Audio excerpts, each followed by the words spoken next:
ඊළඟට ගරු පී සත්‍යලිංගම් මන්ත්‍රීතුමා ඔබතුමාට විනාඩි 6ක කාලයක් තියෙනවා. You have 6 minutes.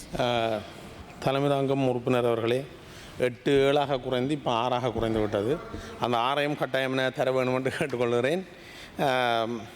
இன்றைக்கு இந்த சபையிலே 2 சட்டமூலங்களின் ஒழுங்கு விதிகளில் திருத்தம் கொண்டு வரப்படுது. அதில் இப்போது நாங்கள் பேசிக்கொண்டிருக்கிற இறக்குமதி ஏற்றுமதி சட்டத்தின் கீழ் ஒழுங்கு விதிகளில் மாற்றம் என்ற விஷயத்தை எடுத்து பார்த்தால், எங்களோட நாட்டில் உங்களுக்கு தெரியும், கடந்த காலங்களிலே இருந்த சட்டங்கள் மிகவும் பாரதூரமான பல சட்டங்கள் இருந்திருக்கிறது. இந்த நாட்டில் மக்களை அடக்கி ஒடுக்கக்கூடிய பல சட்டங்கள் இருந்திருக்கிறது. இவ்வாறாக இந்த கால சூழ்நிலைக்கு ஏற்ப அந்த சட்டங்கள் மாற்றம் செய்யப்பட வேண்டிய தேவை இருக்கிறது. அந்த சட்டங்களுக்கு கீழமாற ஒழுங்கு விதிகளை மாற்றம் செய்ய வேண்டியிருக்கிறது. அந்த வகையில் இன்றைக்கு இங்கே விவாதிக்கப்படுகின்ற இந்த ஏற்றுமதி இறக்குமதி சட்டத்தின் கீழான ஒழுங்கு விதிகளில் மாற்றம் செய்யப்பட்டிருக்கிறது, காலத்தின் தேவையாக இருக்கிறது.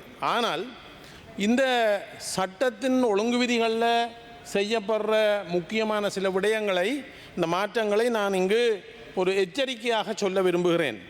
உதாரணத்துக்கு எடுத்து பார்த்தீங்களென்று சொன்னால், இந்த டிக்வா சூறாவளியால் வெளிநாட்டு நிறுவனங்கள், வெளிநாட்டு அரசாங்கங்கள், வெளிநாட்டு தனிநபர்கள் எங்களுடைய டிஎம்சிக்கு, டிசாஸ்டர் மேனேஜ்மெண்ட் யூனிட்டுக்கு வழங்குகிற நன்கொடைகளை எந்த விதமான இறக்குமதி கட்டுப்பாட்டு உரிமம் இல்லாமல் எங்களோட நாட்டுக்குள்ளுக்கு வரவழைக்கலாம் என்ற அனுமதி இந்த சட்டத்தினூடாக வழங்கப்படுகிறது.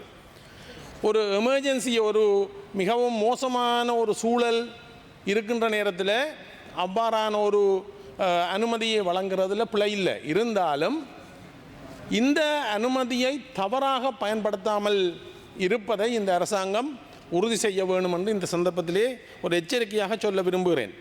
ஏனென்று சொன்னால், இந்த நாட்டுக்குள்ளுக்கு இந்த சந்தர்ப்பத்தை பயன்படுத்தி பலர் தங்களுக்கு தேவையான இந்த நாட்டு சட்டத்திட்டங்களுக்கு புறம்பான விடயங்களை செய்வதற்கு முன்னிற்கலாம் என்ற அந்த எச்சரிக்கையை நான் இந்த அரசாங்கத்துக்கு சொல்ல விரும்புகிறேன். அதே போல் நன்கொடையாக கிடைக்கும் இறக்குமதி கட்டுப்பாட்டு உரிமம் இல்லாத, உதாரணத்துக்கு பிளாஸ்டிக் பொருட்கள், அப்படியான பொருட்களை கொண்டு வரதுக்கு கூட இந்த சட்டத்தில் அனுமதி வழங்கப்படுறதுக்குரிய சந்தர்ப்பம் இருக்கிறது. உங்களுக்கு தெரியும், 2004ஆம் ஆண்டு இந்த நாடு மிக மோசமாக சுனாமியால் பாதிக்கப்பட்டிருந்த போது, அந்த நேரத்தில் நான் முல்லைத்தீவு மாவட்டத்தில் ஒரு வைத்தியராக கடமையாற்றியிருந்தேன். அங்கு கிடைக்கப்பெற்ற இவ்வாறான நிவாரணப் பொருட்களை பார்க்கும்போது, அங்கு கிடைத்த உணவுப் பொருட்களாக இருக்கலாம், அங்கு வந்திருந்த மருந்து பொருட்களாக இருக்கலாம், அல்லது அங்கு வந்திருந்த உடுப்புடவைகளாக இருக்கலாம், எங்களோட நாட்டினுடைய காலநிலைக்கு ஒவ்வாத, அல்ல எங்களோட நாட்டில் பேசப்படாத, புரியப்படாத மொழிகளிலே விளக்கம் கொடுக்கப்பட்ட மருந்துகள், எங்களோட நாட்டிலே எங்களோட கால குணத்துக்கு போட முடியாத உடுப்புகள், எங்களோட மக்கள் பயன்படுத்த பழகாத உணவு பதார்த்தங்கள், எங்களோட மக்கள் பயன்படுத்தாத பிளாஸ்டிக் பொருட்கள் எல்லாம் நிவாரணமாக வந்து சேர்ந்தது. இறுதியில் எங்களுடைய நிர்வாகத்துக்கு, அரச நிர்வாகத்துக்கு, சுகாதார நிர்வாகத்துக்கு இந்த பொருட்களை கையாளுவது எப்படி என்று தெரியாமல் எங்களுடைய ஸ்டோர்ஸ்கள் எல்லாம் நிறைஞ்சு மக்களுக்கு பயனில்லாமல் அதை எங்களுடைய இன்வென்ட்ரியிலேருந்து வெளியில் எடுக்கிறதுக்கு பட்டப்பாடு அந்த காலத்தில் வேலை செய்த அரசாங்க உத்தியோகத்தர்களுக்கு தெரியும். ஆகவே இந்த சட்டத்தை பயன்படுத்தி எங்களுக்கு கிடைக்கக்கூடிய பொருட்கள் எல்லாத்தையும் நாங்கள் கையேந்தி வாங்காமல் அதுக்கும் ஒரு கட்டுப்பாடு இருக்க வேண்டும். ஆனால் அந்த கட்டுப்பாடும் இல்லாமல் இப்போது பொருட்களை கொண்டு வரக்கூடிய சூழ்நிலை ஏற்பட்டிருக்கிறது. அதே போல் மிகவும் முக்கியமான ஒரு விஷயம் என்னென்றால், இந்த இலங்கை தரநிலைகள் நிறுவனத்தின் அனுமதி பெறாமல் பெறக்கூடிய பொருட்களை உள்ளுக்கு கொண்டு வரலாமா கொண்டு வர முடியாதா என்ற தீர்மானத்தை இறுதியாக எடுக்கக்கூடியவர் ஒரு தனிநபர். அதாவது இறக்குமதி ஏற்றுமதி கட்டுப்பாட்டாளருக்கு முழு அதிகாரமும் வழங்கப்பட்டிருக்கிறது. இந்த பொருட்களை சுங்க தீர்வை இல்லாமல், சுங்கத்தினுடைய சுங்கத்திலே அது கௌரவ உறுப்பினர்களே, உங்களுக்கு 2 நிமிடங்கள் இருக்கின்றன. ஏற்பாடுகள் இருக்கிறது. ஆகவே ஒரு தனிநபருக்கு இவ்வளவு பெரிய அதிகாரத்தை கொடுப்பது பாரதூரமான விளைவுகளை ஏற்படுத்தலாம். அது மாத்திரமில்லை, நேற்று நாங்கள் எங்களுடைய சட்டத்திலே நான் ஏற்கனவே கூறின மாதிரி பல சட்டங்களை மாற்ற வேண்டிய தேவை இருக்கிறது. உதாரணத்துக்கு சொல்ல போனால், இப்போ எங்களுடைய நாட்டிலே இருக்கின்ற மிக மோசமான சட்டங்கள் இருக்கிறது. மகாவலி அதிகார சபை இலங்கையிலே காணப்படுகின்ற மிக மோசமான ஒரு சட்டம். இந்த மகாவலி அதிகார சபையை உருவாக்கிய சட்டமூலம். அவர்களுக்கு எல்லையற்ற சுதந்திரம் கொடுக்கப்பட்டிருக்கிறது எங்களுடைய காணிகளை ஆக்கிரமிப்பதற்கு. அதே போல் வனவள திணைக்களம், வனஜீவராசிகள் திணைக்களம், அவைகள் இந்த நாட்டில் எவராலையும் கட்டுப்படுத்த முடியாதவர்களாக எங்களுக்கு துன்பங்களை தந்து கொண்டிருக்கிறார்கள். இவ்வாறான சட்டங்களையும் நாங்கள் மாற்றங்களை கொண்டு வர வேண்டும். அதே போல் எங்களுக்கு பிரயோசனமான சில சட்டங்கள் மாற்றங்களை உங்களுக்கு தெரியும். இன்றைக்கு எங்களுடைய உள்ளூராட்சி சபைகள் எடுத்துக்கொண்டீங்கன்னு சொன்னால் பல உள்ளூராட்சி சபைகள் மிகவும் குறைந்த வருமானம் கொண்ட உள்ளூராட்சி சபைகள்.